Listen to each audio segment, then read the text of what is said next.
السلام عليكم ورحمة الله. الحمد لله رب العالمين والصلاة والسلام على سيد الأنبياء والمرسلين وعلى آله وأصحابه ومن تبعهم ودعا بدعوتهم إلى يوم الدين. أما بعد، أعوذ بالله من الشيطان الرجيم. بسم الله الرحمن الرحيم. ويا أهل الكتاب تعالوا إلى كلمة سواء بيننا وبينكم ألا نعبد إلا الله ولا نشرك به شيئا ولا يتخذ بعضنا بعضا أربابا من دون الله. صدق الله العظيم. ইসলামী আন্দোলন বাংলাদেশের উদ্যোগে আয়োজিত চরমনাই দরবারে অনুষ্ঠিত আজকের এই ঐতিহাসিক ওলামা মাশায়েখ সম্মেলনে উপস্থিত ইসলামী আন্দোলন বাংলাদেশের মোহতারাম আমির পীর সাহেব চরমনাই সৈয়দ রেজাউল করিম হাফিজাহুল্লাহ, অন্যান্য শীর্ষ ওলামায়ে কেরাম এবং সমবেত ওলামা মাশায়েখ ও আমার প্রাণপ্রিয় ধর্মপ্রাণ মুসলমান ভাই ও বন্ধুগণ, সংক্ষিপ্ত পরিসরে কয়েকটি কথা। আজকের বাংলাদেশের বিশেষত জাতীয় রাজনৈতিক প্রেক্ষাপটে ওলামায়ে কেরামের সামনে এক ঐতিহাসিক সুযোগ এসেছে এবং সুযোগ আসার কারণে তাদের কাঁধে ঐতিহাসিক জিম্মাদারি এবং দায়িত্ব বর্তেছে। আমরা যদি আজকের এই প্রেক্ষাপটে আমাদের দায়িত্ব পালনে ব্যর্থ হই, ইতিহাস আমাদেরকে ক্ষমা করবে না। এই জন্য যাদের কাঁধে দায়িত্বের বোঝা, আমরা শুধুমাত্র এক একজন ব্যক্তি নই। যেমন ইতিপূর্বে অনেক ভাই বলেছেন, হযরত শাইখুল হাদিস আল্লামা আজিজুল হক রহমতুল্লাহ আলাইহির দায়িত্বের জোয়াল এখন আমার কাঁধে। হযরত পীর সাহেব মরহুম সৈয়দ ফজলুল করিম রহমতুল্লাহ আলাইহির দায়িত্বের বোঝা আমাদের বর্তমান হযরত পীর সাহেবের উপর। মুফতি ফজলুল হক আমিনী রহমতুল্লাহ আলাইহি সহ আকাবিরদের দায়িত্বের বোঝা আমাদের ভাই মাওলানা মুফতি সাখাওয়াত হোসেন রাজির কাঁধে। এমনিভাবে আমরা বর্তমান প্রজন্ম আমাদের পূর্বসূরীদের রেখে যাওয়া একটি সুন্দর প্ল্যাটফর্মের উপর আজকে আমরা দাঁড়িয়ে আল্লাহর দ্বীনের কাজ করার সুযোগ পেয়েছি।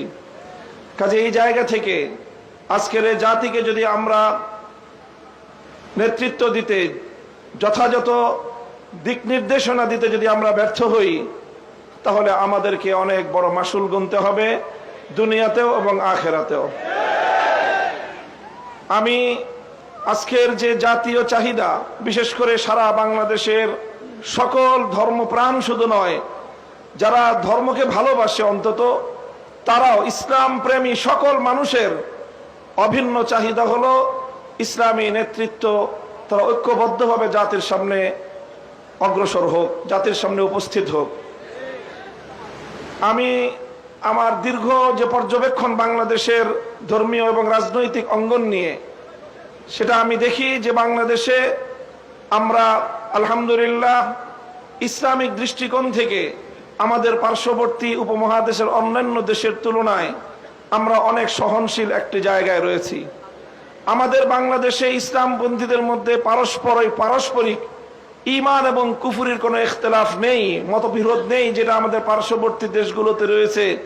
সেখানে শিয়া সুন্নির মতো জটিল বিরোধ রয়েছে। এরপরও সেই সকল দেশগুলোতে আমাদের ওলামায়ে দেওবন্দ তারা নেতৃত্ব দিয়ে সেই শিয়া সুন্নি সহ অন্যান্য বাতিল পন্থীদেরকেও বৃহত্তর ঐক্যের মধ্যে তারা তাদেরকে সামিল করে জাতির সামনে ঐক্যবদ্ধভাবে নিজেরা উপস্থিত হয়েছেন। তা আমি মনে করি বাংলাদেশে এখন ইসলামিক অঙ্গনে চারটি পক্ষ রয়েছে, যাদের মধ্যে আমাদের মধ্যে বিভিন্ন শাখাগত, ফিকহি মাসআলাগত এবং বিভিন্ন আকীদার খুঁটিনাটি বিষয়ে, ঈমান এবং তাওহীদ এবং রিসালাত আখিরাত ছাড়া আকীদাগত অন্যান্য কিছু বিষয়েও আমাদের মধ্যে মতপার্থক্য রয়েছে। তবে আমরা সকলে একটি কথায় একমত, সেটি হলো আল্লাহর জমিনে আমরা ইসলামী হুকুমত কায়েম করতে চাই।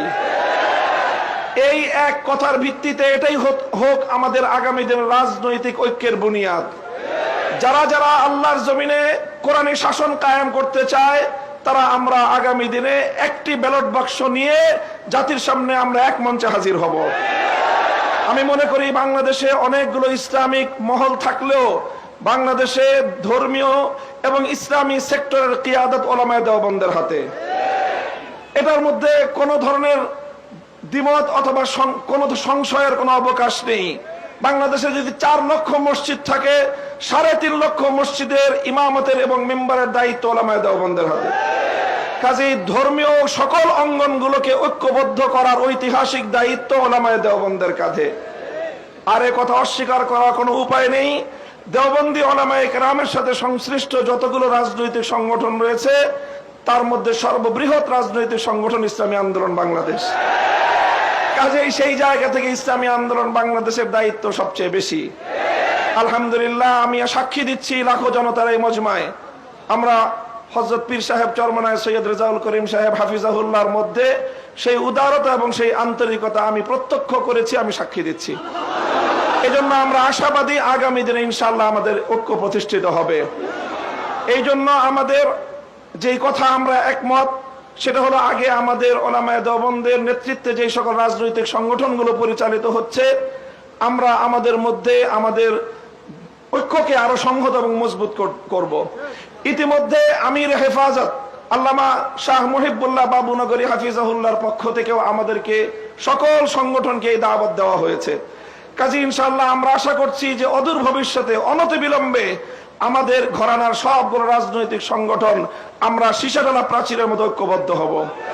এরপরে বাংলাদেশে অপর 3টি ইসলামী ধারাকেও রাজনীতির ক্ষেত্রে আল্লাহর জমিনে ইসলামী হুকুমত কায়েম করার জন্য তাদেরকেও আমরা তাদের কাছে দাওয়াত নিয়ে যাব ইনশাআল্লাহ।